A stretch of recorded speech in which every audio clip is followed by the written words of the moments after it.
Hello everyone, welcome to Darkness Calling Stories, where the darkness whispers and fear slowly becomes reality. If you're drawn to chilling stories, forgotten abandoned places, and memories that linger long after the video ends, then you've come to the right place. Make sure to subscribe to the channel and join me as we step into terrifying stories, unsolved mysteries, and things humanity may have been better off never disturbing. Tonight's story is about what seemed like an ordinary camping trip back in 2008. But what remained after that trip was not joy, and it certainly was not a good memory. It was a horrifying memory, one that the people involved will probably never forget, because there are some trips that, once they begin, not everyone truly comes back the same. So, if you're ready, turn down the lights, sit very still, and step into tonight's story with me. I'm in my 50s now. At this age, people don't really fear ghosts the way children do. They fear hospital calls in the middle of the night, bad test results, and all the things they never got to say to the people they love before it was too late. But if anyone ever asks me what truly terrified me most in this life, I never hesitate. It was a camping trip in an RV back in the fall of 2008. I still remember the smell of damp pine, the bitter scent of black coffee gone cold in a travel mug, and the steady growl of the RV engine rolling down a lonely highway. It was supposed to be a good trip, just a few days away from the city. A quiet little escape for me, my wife Ellen, our youngest son Noah, and my sister Claire. We rented a mid-sized motorhome outside Pittsburgh. It wasn't new, but it was clean, roomy enough for all of us. Oh, with a tiny kitchen, a cramped bathroom, and an old radio that worked only when it felt like it. The plan was simple. Head west through some back roads in Pennsylvania, spend a couple of nights at a campground near the Ohio border, then come home. Just 3 days, 2 nights, nothing complicated. Ellen loved trips like that. She used to say an RV felt like carrying your home with you while still going somewhere new. Noah was 13 then, and he loved the whole American road trip idea, like something straight out of a movie. Claire had gone through a divorce less than a year earlier, and needed the kind of quiet only a long road and open country can give you. Everything was fine. At least, it was until the first evening. We left later than planned because Noah spilled orange juice on one of the bags. And then we had to turn back because Ellen forgot her medication. By the time we got out past the suburbs and onto the long stretches of road, cutting through low hills and thin woods, the daylight was already draining out of the sky. It was that kind of gray autumn light that makes the whole world look like an old photograph. I was driving when the radio suddenly clicked on by itself. No music, just static. A dry whispering hiss like someone breathing too close to a microphone. I turned the volume down. Claire laughed from the back and said, "Maybe this thing's haunted already." We all laughed. The truth is, most horror stories begin at the moment people are still able to laugh. Around 7 that evening, it got fully dark. That was when I started noticing something wasn't right with the route. And according to both the paper map and the GPS, we should have reached a gas station or a small town at least half an hour earlier. But all we saw was the black ribbon of highway stretching ahead of us and bare trees on both sides, with a few lonely utility poles standing in the distance. Then the GPS started glitching. The arrow showing our location kept jerking across the screen, as if the machine itself wasn't sure where we were. Ellen asked if I wanted to pull over and check the map again. I looked at the fuel gauge. We still had nearly half a tank. I said we'd keep going until we found lights. About 15 minutes later, we passed an old roadside sign. Black Ridge, 12 miles. The white paint was peeling off the green metal, and the sign leaned at an angle like it had been hit years ago and left there to rust. What bothered me was Claire saying she thought she had already seen that name once before. I told her she was probably mistaken. A few minutes later, we passed another sign. Black Ridge, 12 miles. That was when no one laughed. "Why is it still 12 miles?" Noah asked. I didn't answer. In my head, I tried to come up with reasonable explanations. Maybe the road curved in some strange way. Maybe there were two routes. Maybe the sign had been posted wrong. But I had been driving for over 30 years by then. I knew the difference between being tired and being lost, and I knew what it felt like when a road didn't feel right. That night, for the first time in a long while, I felt it. At around 8 o'clock, we found a gas station. It appeared out of the dark like something forgotten by time. Two old pumps under a low canopy. It's a tiny convenience store glowing with weak yellow light, and nothing else around it except forest and black hills in the distance. I pulled in. Inside the store was an old man sitting behind the counter. Thick glasses, brown coat, no music, no television, just the hum of a refrigerator in the corner. I asked him how to get to Deer Hollow Campground. He looked at me for a moment and then asked, "You heading north or west?" I told him west, according to the GPS. He shook his head slowly. "If that machine tells you to take County 9, don't." I gave a polite little laugh and asked why. He didn't answer right away. He looked past me through the window toward our RV under the gas station lights. "There are some things you don't want to meet when you're traveling in a house with wheels." That was all he said. Then he pointed me toward another route and told me we could backtrack and take the longer way around. It would add more than an hour and a half to the drive, maybe more. By then, it was already late. When I got back in the RV, Ellen asked what he said. I softened it a little, told her he thought County 9 was a bad road and easy to get lost on. Claire said old-timers in small towns always had stories like that. Noah just wanted to get there. I could have turned back. That was the last good decision I didn't make. At around 8:30, we turned onto County 9. The road was narrower and darker. Trees closed in on both sides. Our headlights only reached a little ways ahead, catching wet pavement, pale tree trunks, and mailboxes standing crooked along the roadside with no houses in sight. Noah had fallen asleep in the back by then. Ellen had gone quiet. Claire sat wrapped in a blanket, staring out the window. That was when we saw the first woman. She was standing on the shoulder of the road, right where our headlights swept across her.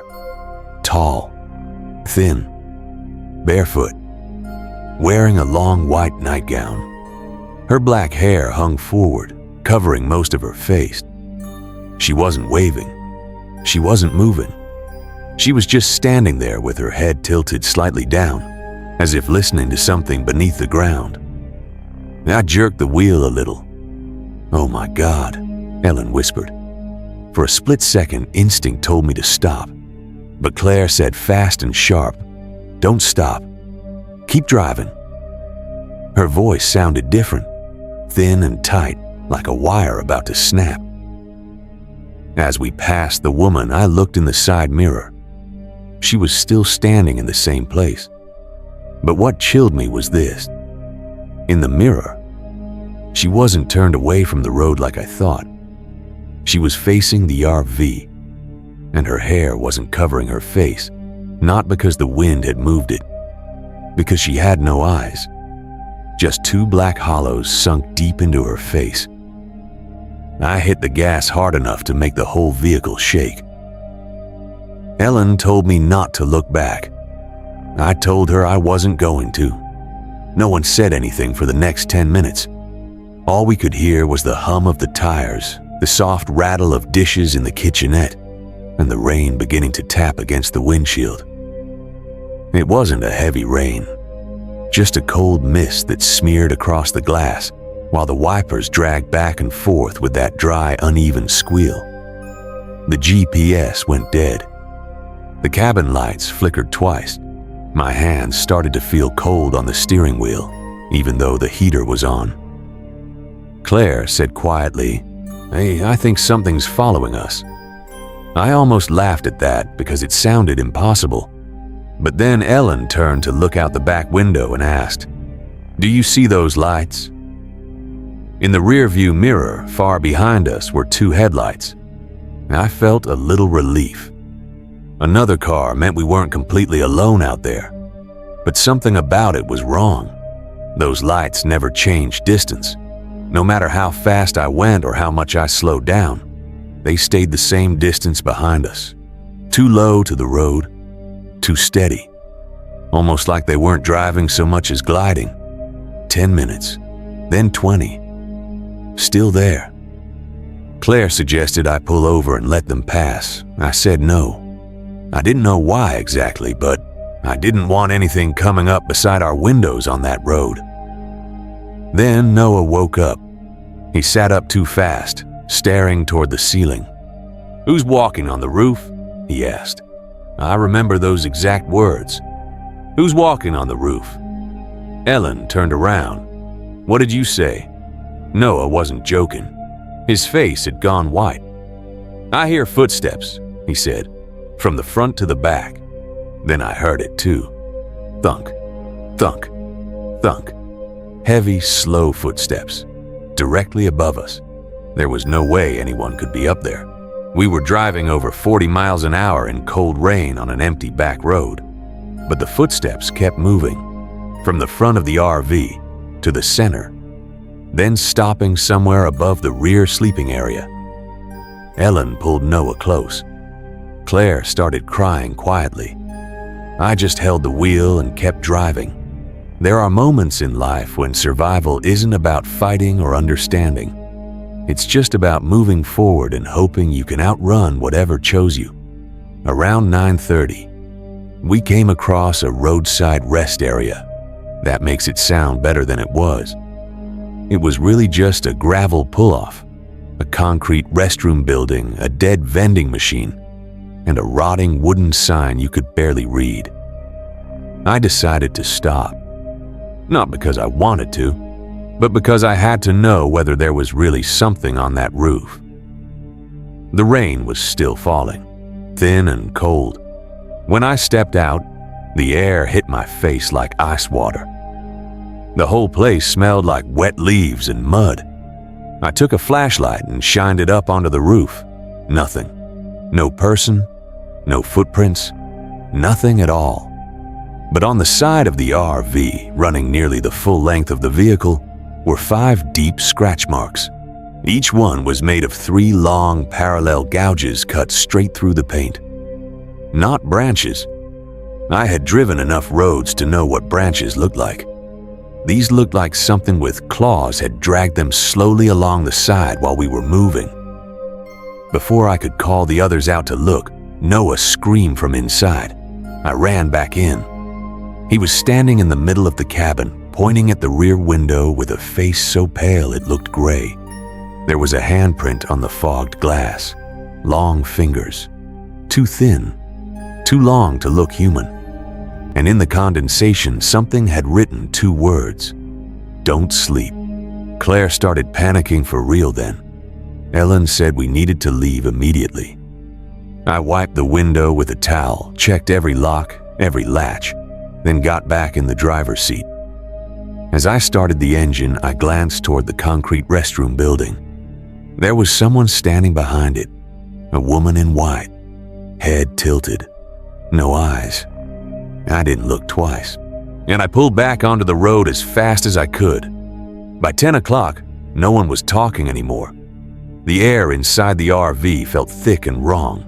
Nobody asked about dinner. Nobody asked how much farther we had to go. Then the radio came on again. This time, it wasn't static. It was singing. A woman's voice. Faint. Old. Like something playing on a warped record.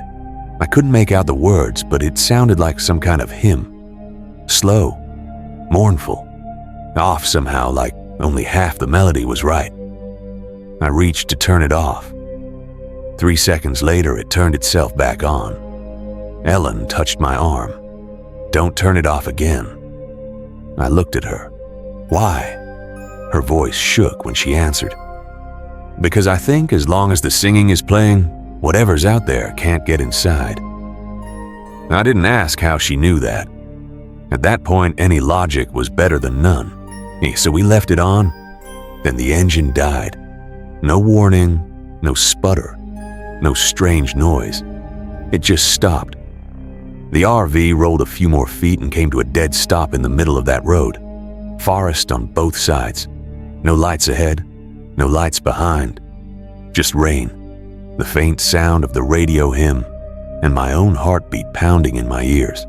I tried the ignition. Nothing. Again, nothing. On the third try, every light inside the RV went out at once. The radio died too. Darkness fell over us like something heavy and wet. Noah started crying. Claire kept saying, "Don't get out. No matter what you hear, don't get out." I found the emergency light and got the cabin power back through the backup battery.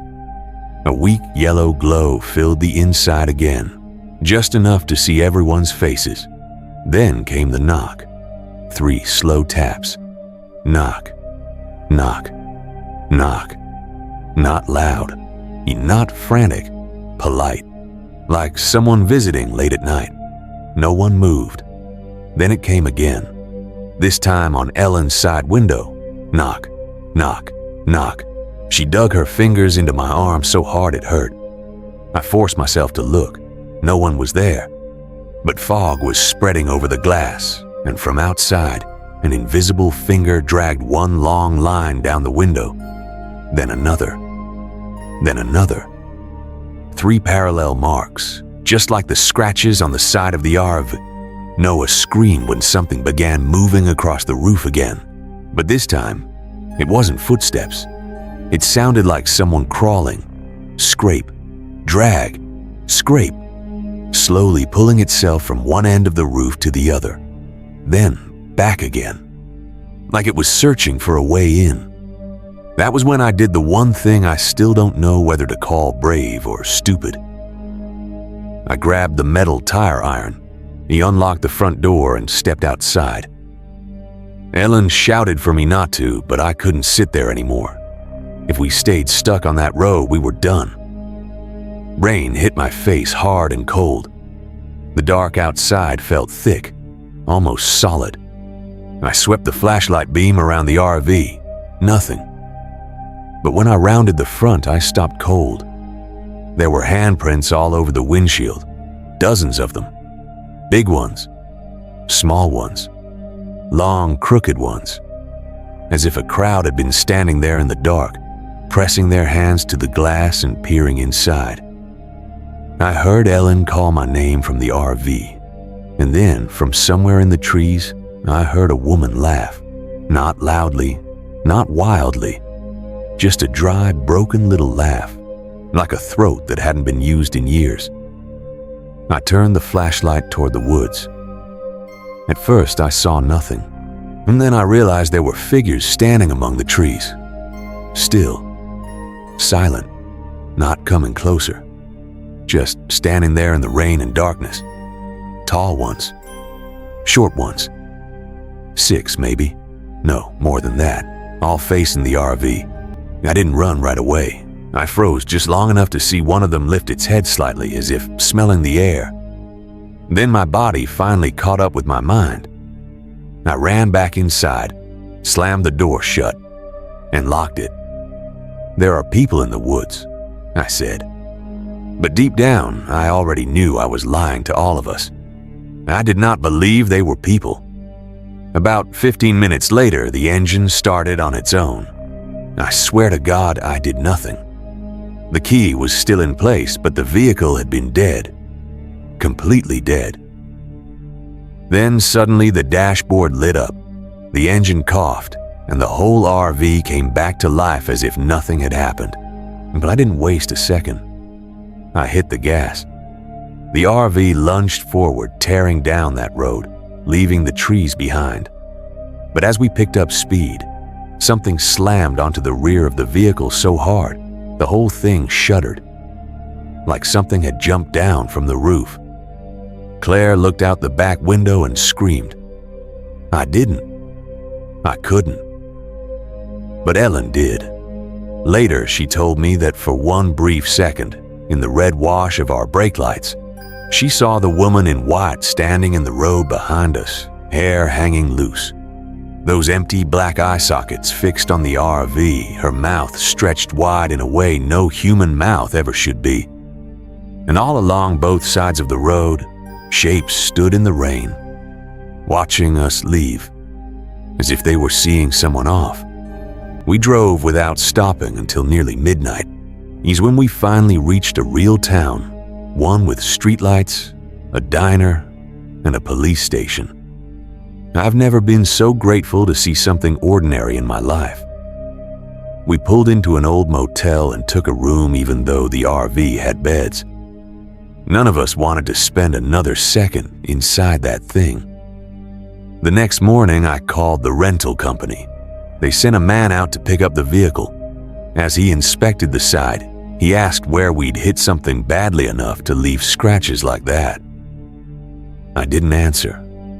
I only asked whether he found anything strange inside. He opened one of the cabinets in the rear sleeping area and frowned. On the inside panel of the wood, where none of us had looked the night before, there was a message scratched into the finish. She came in with you. Ellen threw up in the parking lot the moment she saw it. Yeah, we never finished that camping trip. We drove home in silence. For months afterward, Noah refused to sleep alone. Claire moved to another state less than a year later and still won't drive wooded back roads at night. Ellen got into the habit of checking every window in the house before bed, even the ones upstairs. As for me, I went back years later and tried to learn what I could about County 9 and the Black Ridge area. Locals didn't like talking about it, but I pieced together enough. Back in the late 1970s, there had been a story about a family in an RV that vanished somewhere near that stretch of road. The vehicle was found abandoned at the edge of the woods. No blood, no bodies, no signs of a struggle. Just long claw-like scratches on the outside, and a message written on the rear window. Don't let her ask to come in. Some people around there said that on cold, rainy autumn nights, a woman in white still appears along County 9. Some drivers say she asks for a ride. Others say she just stands there by the roadside. A few claim that if you ever stop for her and open the door, you won't remember how the rest of the night ended. But the thing that shook me most was what I learned about that gas station. A year later, I went back to find it. It wasn't there. Just an empty lot overgrown with weeds and a cracked concrete foundation like the place had been abandoned for years. A local man told me that station had shut down in 1996 after the owner died of a heart attack behind the counter. I never told Ellen that part. Some memories are bad enough when you carry them alone. It has been many years now. I still drive highways. I still take long trips. I still stop at motels and rest areas like any other middle-aged American who spent half his life on the road. But I never rent RVs anymore. I never take forest roads after dark. And I never, ever stop for someone standing alone on the roadside in the rain. Some people hear this story and say, exhaustion can make a person see things. That darkness, stress, cold weather, and too many miles can twist the mind into hearing footsteps and seeing faces where there are none. Maybe. I tried telling myself that for a long time, but there are still two things I cannot explain. The first is Noah. Last year, now a grown man of 30, he called me a little after 1 in the morning. His voice was low and strained. When he asked whether I still had any pictures of the RV from that trip, I asked him why, He said he had dreamed about that night again. Only this time, in the dream, he wasn't inside the RV. He was outside, standing in the rain, looking in through the window. And he counted 5 people inside, not 4. The second thing was a postcard I got 3 months ago. No stamp, no postmark, no return address. On the front was a picture of a lonely autumn road through the trees. On the back, there was only one line written in smeared ink. I still remember your house. On wheels, I burned that postcard in a trash barrel behind the house. But that same night, for the first time in almost 18 years, I heard static crackling from the radio in my garage. Even though my truck had been off since sunset, I did not go out to check. At my age, I understand that some doors should stay closed, some voices should never be answered, and some journeys may seem long over, even though they never truly ended. Even now, whenever the weather turns cold and rain starts whispering against the windows, I remember that road, those repeating signs, the footsteps on the roof, and the eyeless woman standing at the roadside like she was still waiting for someone to let her in. People still ask me what memory I'll never forget. I always tell them the same thing. There was an RV camping trip I survived. Then I pause, and I add, at least I still hope I came back alone.